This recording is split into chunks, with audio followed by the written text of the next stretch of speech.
دوستو بات یہ ہے کہ اللہ پاک نے ہمیں ایک خاص مقصد کے لیے پیدا کیا ہے، بلکہ دنیا میں جو چیز بھی ہے وہ با مقصد ہے، بغیر مقصد سے کوئی چیز بھی نہیں۔ ہر چیز جو تخلیق کی جاتی ہے اس کا ایک خاص مقصد ہوتا ہے۔ اس کا خاص مقصد ہے اس مائک کا، یہ پنکھا ہے، یہ بلب ہے، یہ سارے نظام جو ہے، جو چیز بھی ہے وہ ایک مقصد کے تحت تخلیق کی گئی ہے، بنائی گئی ہے۔ اور تخلیق کار جو ہے وہ کاریگر ہے جو یہ چیزیں بناتا ہے۔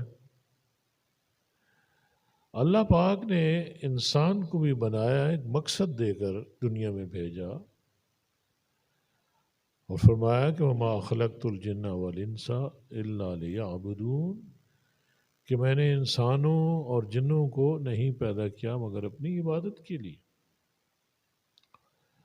ابھی سوال یہ پیدا ہوتا ہے کہ عبادت کیسی عبادت؟ عبادت وہ جو خضوع و خشوع کے ساتھ کی جائے، مخلص ہو کر خالصتاً اپنے رب کے لیے عبادت کی جائے۔ اور عبادت میں اخلاص ضروری ہے۔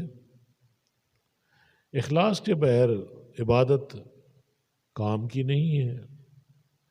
کہ انسان مسجد میں کھڑا ہو، بظاہر نماز میں ہو، اور خیال اس کا دکان میں ہو یا بازار میں ہو یا کہیں اور پھرتا ہو، سودے کرتا پھرتا ہو حالت نماز میں، تو ایسی نماز جو ہے وہ تو قابل قبول نہیں ہے۔ وہ میرا رب ہے، وہ قبول کر لے، وہ مالک ہے، وہ خالق ہے، لیکن نماز وہ جو اخلاص کے ساتھ، عبادت وہ جو اخلاص کے ساتھ، بغیر خلوص کی تو بات نہیں بنتی ہے۔ اب میرے دوستو بات یہ ہے کہ انبیاء کرام وہ پیدائشی مخلص ہوتے ہیں، انہیں رب کریم نے مخلص پیدا کیا، وہ مخلص ہوتے ہیں۔ اور انسان جو ہے وہ اخلاص عبادت کے ذریعے پاتا ہے، ذکر اللہ کے ذریعے پاتا ہے اخلاص۔ اور یاد رکھنا چاہیے کہ اخلاص ایک اعلیٰ درجے کا مقام ہے، اور جو ذکر کے ذریعے آتا ہے۔ عبادت اخلاص والی قابل قبول ہے۔ میں آپ کو ایک مثال دیتا ہوں کہ پہلی سٹیج تک، اخلاص تک پہنچنے کے لیے یہ بات انصاف سے شروع ہوتی ہے کہ انصاف قائم کرنا، اپنے ساتھ انصاف، دوسروں کے ساتھ انصاف۔ پھر ہوتا ہے ایثار، کہ قربانی پیش کرنا، دوسروں کے لیے قربانی پیش کرنا، اپنی خواہشات کو چھوڑ کے دوسروں کا خیال رکھنا، اپنی ضروریات کو چھوڑ کے دوسروں کا خیال رکھنا۔ اور ایثار کے بعد جو اگلی سٹیج ہے وہ کیا ہے؟ وہ اخلاص ہے۔ اور ہم جو ذکر اللہ کرتے ہیں اسی نیت سے کرتے ہیں کہ ہم اخلاص کی دولت کو پا لیں۔ جب انسان مخلص ہو جاتا ہے تو پھر وہ رب کے ساتھ بھی مخلص، اپنے ساتھ بھی مخلص، رب کی مخلوق کے ساتھ بھی مخلص۔ ابھی یہاں جاننا چاہیے انصاف کیا ہے، اور ایثار کیا ہے، اور اخلاص کیا ہے۔ میں ایک مثال سے سمجھاتا ہوں کہ ایک پلیٹ ہے، دو بھائی کھانا کھا رہے ہیں، اس پلیٹ میں 4 بوٹیاں ہیں، سالن ہے۔ اب چاہیے یہ کہ کھانے والے 2 بھائی ہیں، 2 بوٹیاں ایک کے حصے میں اور 2 بوٹیاں دوسرے کے حصے میں۔ انصاف یہ ہے، یہ نہیں ہے کہ ایک بھائی جو وہ چاروں چٹ کر جائے، دوسروں کا خیال رکھے، یہ بے انصافی ہوگی، یہ زیادتی ہوگی۔ تو انصاف یہ ہے کہ وہ اپنا حصہ کھائے، 2 بوٹیاں اپنے بھائی کے لیے، 2 اپنے لیے، وہ کھا سکتا ہے، یہ انصاف۔ اور اگر وہ ایثار کی بات کریں تو ایثار یہ ہے کہ وہ کہے کہ نہیں میں 1 بوٹی کھاؤں گا یا نہیں کھاؤں گا، میرا بھائی کھا لے، وہ بھی اس کے لیے چھوڑ دیتا ہے۔ یہ کیا کیا اس نے قربانی دی ہے، اس نے ایثار کیا ہے، یہ ایثار ہوتا ہے۔ اور اخلاص یہ ہے کہ وہ سب کچھ اپنے بھائی کے لیے چھوڑ دے، کھانا چھوڑ دے، خود بھوکا ہو، طلب ہو اس کو کھانے کی، خواہش ہو، لیکن یہ سوچتے ہی ہے کہ میرا بھائی بھوکا ہے یا اس کو کھانے کی زیادہ ضرورت ہے، تو وہ قصداً دانستہ طور پہ وہ پیچھے ہٹ جائے کہ میری طبیعت نہیں ہے، آپ بھائی کھا لیں کھانا، آپ کھائیں۔ یہ کیا ہے؟ یہ اخلاص ہے۔ تو اس لیے میرے دوستو اخلاص جو ہے وہ مقصود ہے، اور وہ حاصل ہوتا ہے اللہ پاک کا ذکر کرنے سے۔ اب ذکر کہاں سے آتا ہے؟ ذکر شیخ کامل سے آتا ہے، اور یہ شیخ کامل یہ رب کی مہربانی سے، رب کے فضل سے شیخ کامل ملتا ہے۔ وہ بندہ خوش نصیب ہے، وہ بندہ خوش بخت ہے جس کو کامل شیخ مل جائے، جس کو کامل پیر مل جائے، جس کو ایک اچھا رہبر، اچھا ہادی، اچھا استاد مل جائے۔ پیر نہیں ہے، مقصود قربت الہیہ ہے، اللہ پاک کی محبت ہے، لیکن نظام رب نے بنا دیا کہ پہلے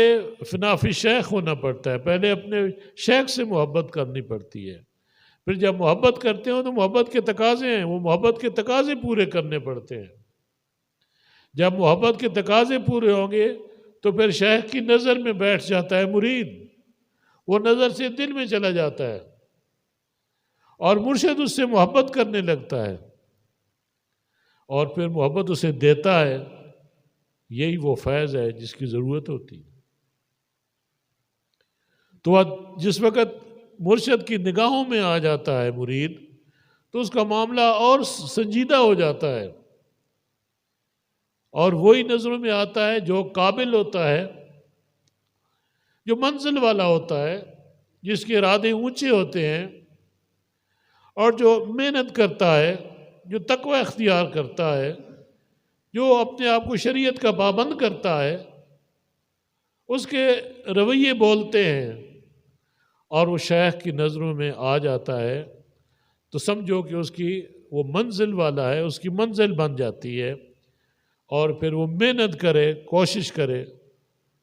تو وہ مقام قرب پہ پہنچ جاتا ہے۔ تو اس لیے میرے دوستو ہمیں شیخ کامل مل جائے تو پھر چاہیے یہ کہ پھر اپنے مرشد کا دامن نہ چھوڑے۔ رابطہ پہ رابطہ شیخ بہت ضروری ہوتا ہے، رابطے کی ضرورت ہے کہ باقاعدگی سے محافل میں آئے، اس کی صحبت میں زیادہ وقت گزارے۔ جب زیادہ وقت گزارے گا تو زیادہ اس پہ اثر ہوگا، اور جو یہ منتقلی ہے فیض کی، یہ سرعت کے ساتھ، تیزی کے ساتھ ہوگی، اور وہ جلدی اپنی مراد کو جا پہنچے گا۔ تو اس لیے جب رابطہ رکھے گا شیخ کے ساتھ، تو رابطہ تبھی رکھے گا جب اسے اپنے شیخ سے الفت ہوگی، محبت ہوگی، چاہت ہوگی۔ اس کے بغیر، مرشد کے بغیر وہ بے قرار ہوگا۔ تو قرار حاصل کرنے کے لیے، سکون حاصل کرنے کے لیے، اپنی آنکھوں کی ٹھنڈک حاصل کرنے کے لیے، وہ مرشد سے محبت جو کرتا ہے اس کا تقاضا ہے کہ وہ پھر رابطہ کرے۔ تو اس کے لیے محبت ضروری ہے، اور پھر اگر وہ تصور شیخ اس کا ہو جائے تو پھر اور بہت اچھا ہے کہ جب چاہا تصور میں اپنے مرشد سے فیض حاصل کر لیا، آنکھیں بند کیں اور سامنے مرشد، تصور شیخ مضبوط ہو گیا، محبت شیخ اور رابطہ شیخ، یہ تینوں یہ متصل ایک دوسرے ساتھ جڑے ہوئے ہیں۔ محبت ہوگی تو رابطہ ہوگا، رابطہ ہوگا تو تصور شیخ ہوگا، اور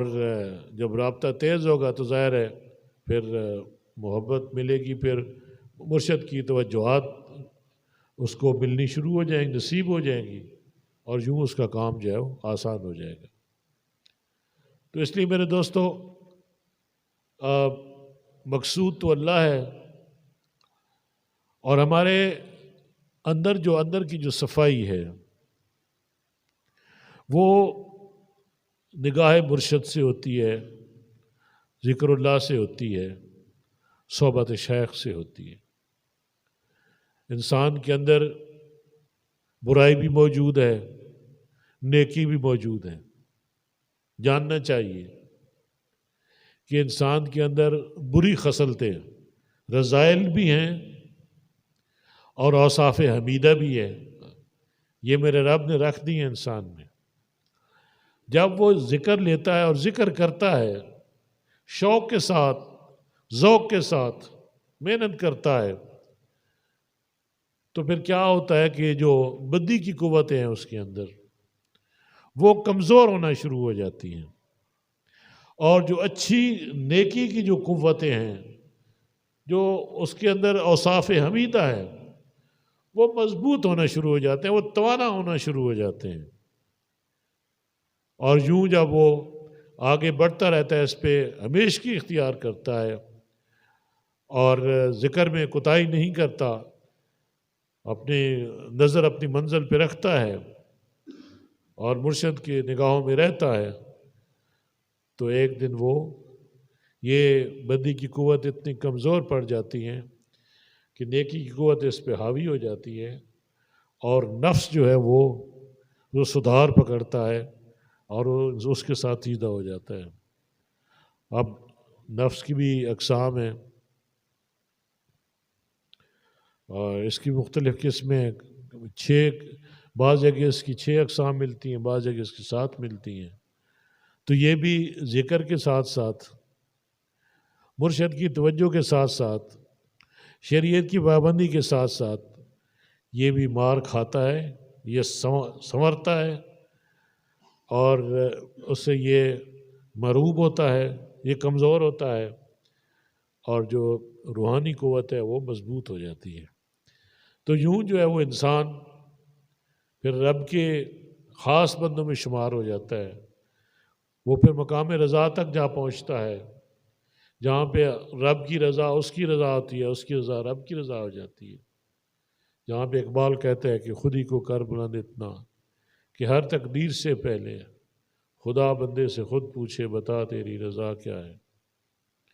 میرے دوستو، یہ ایک سفر ہے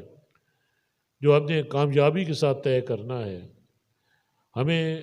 تھوڑا سا ٹائم دیا گیا ہے، یہ زندگی کا وقفہ بڑا قلیل ہے، اور ہم نے اس کو استعمال کرنا ہے، اس کو ضائع نہیں کرنا، زندگی کو ضائع نہیں کرنا۔ تو جب ہم اس راستے پہ چلتے ہیں تو یہ ایک جہاد ہے، یہ اندر کی بدی کی قوتوں کے خلاف جہاد ہے، باہر کی جو قوت ہے بدی کی ان کے خلاف بھی جہاد ہے۔ تو مسلمان حقیقت میں موت کے آنے تک حالت جہاد میں رہتا ہے، حالت جہاد میں رہتا ہے۔ تو اس لیے میرے دوستو، ہم پہ لازم ہے کہ ہم اپنے آپ کو سنواریں، شیخ کامل کی صحبت اختیار کریں، اور اتنی آپ کو جو الفاظ شاید اس کا احاطہ نہیں کر سکتے، شاید میں یہ بتا نہ سکوں، اس کے لیے بہت زیادہ وقت بھی چاہیے کہ اس راستے میں انسان کو کیا کیا فائدے ہوتے ہیں، ان گنت، بے شمار۔ دنیا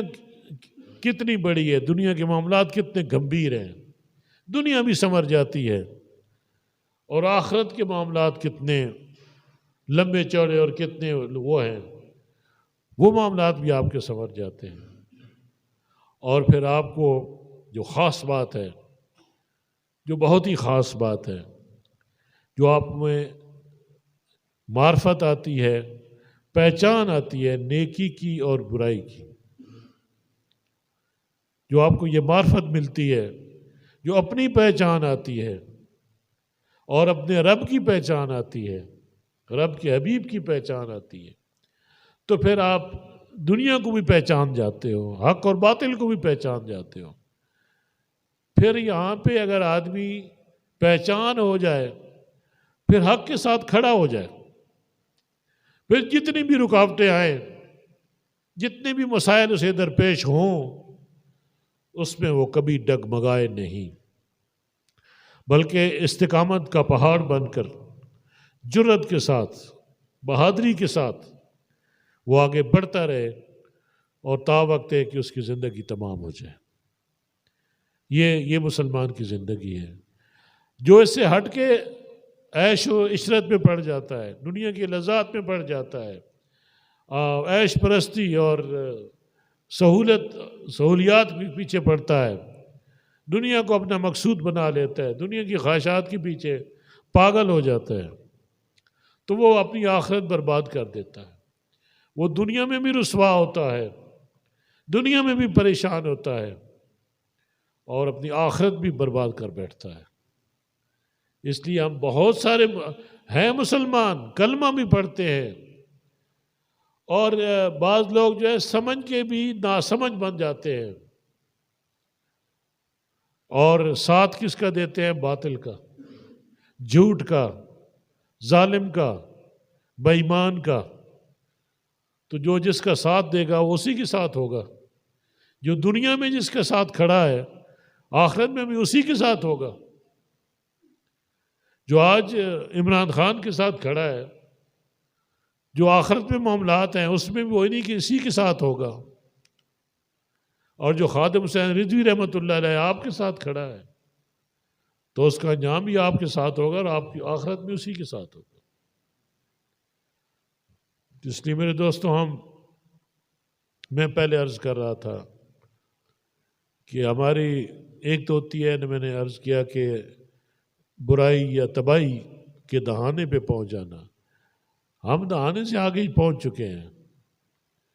ہم اس وقت تباہی میں ہیں، برائی میں لت پت ہیں، ہم زوال میں ہیں، ہماری حالت ابتر ہے، ہماری حالت بہت خراب ہے کہ ہماری اخلاقی قدریں مسمار ہو چکی ہیں، ہماری مذہبی اقدار ختم ہو رہی ہیں، اخلاقیات کا جنازہ نکل چکا ہے، ہمارا معاشرہ ٹوٹ پھوٹ کا شکار ہے، بلکہ ٹوٹ پھوٹ گیا ہے، وہ معاشرتی رویے ختم ہو گئے ہیں۔ اس کا کوئی تو ذمہ وار ہے، اور کس کو اس کی ذمہ داری کس نے فکس کرنی ہے کہ ساری ابتری، سارے المیے کا ذمہ دار کون ہے؟ آپ دور نہ جائیں، پاکستان کی جو زندگی ہے 72 سال جو زندگی ہے، آپ اس کو دیکھ لیں کہ جو کچھ اس ملک کے ساتھ ہوتا رہا، وہ ایک ایسا نظام آیا جس نے ہمیں ساری ہماری اقدار جو ہے ان کو ملیے میٹ کیا۔ ہمارا تعلیم کا نظام تباہ ہوا، اور جب تعلیم کا نظام تباہ ہوا تو گویا ہمارا مستقبل تباہ ہو گیا، کیونکہ اس سے ہماری نسل جو ہے، ہماری جوان نسل جو ہے وہ تباہ ہوتی ہے۔ اور جب جس قوم کے جوان ناکارہ ہو جائیں، بے حس ہو جائیں، غیرت سے عاری ہو جائیں، اور جس قوم کی بیٹیاں حیا کا دامن چھوڑ دیں، بے حیائی کو اختیار کر لیں، تو آپ اس قسم کے قوم سے گھٹیا کام کرا سکتے ہو۔ آج یہی کچھ تو ہمارے ساتھ ہو رہا ہے۔ صرف چشم بینا چاہیے، صرف نظر چاہیے، دیکھنے والی نظر ہو تو اسے تو نظر آ رہا ہے کہ جو کچھ ہمارے ساتھ ہو رہا ہے، لیکن اندھوں کو نظر نہیں آتا۔ جو عقل کے اندھے ہیں جو باطن کے اندھے ہیں، جن کے پاس باطنی شعور نہیں ہے، ان کو نظر نہیں آتا، اور تبھی تو یہ حالات پیدا ہو چکے ہیں۔ تو میرے دوستو، ہمیں جب تک ہم اپنے دین کے طرف لوٹ کے نہیں آتے، یہ بھی اب میرے رب کا کتنا کرم ہے کہ ہماری شکلیں نہیں بگڑی،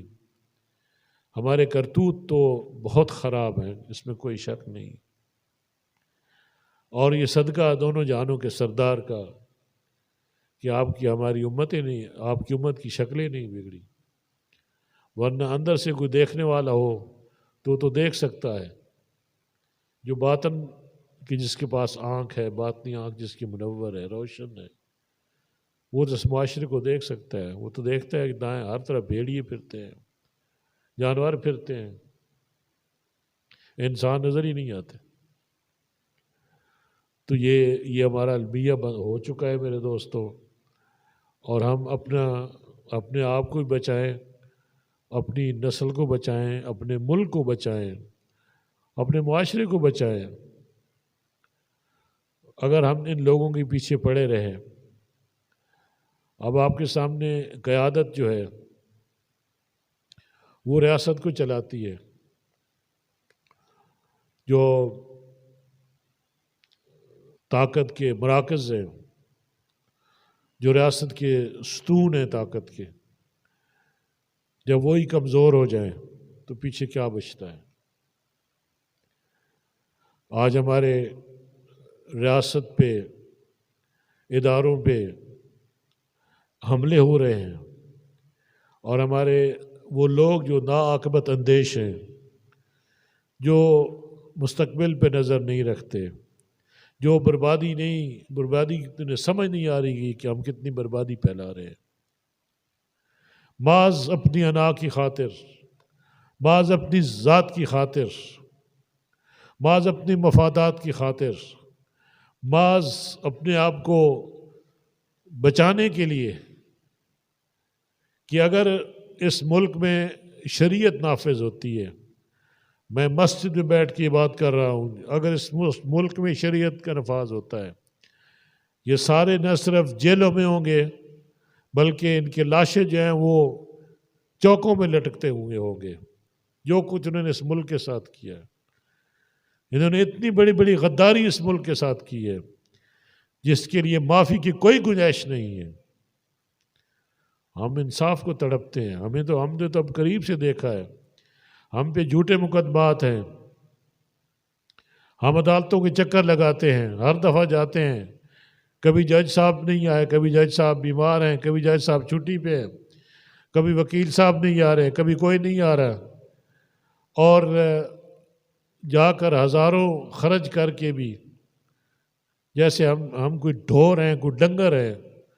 کوئی بھیڑ بکریاں ہیں، کوئی ہمارا پرسان حال نہیں،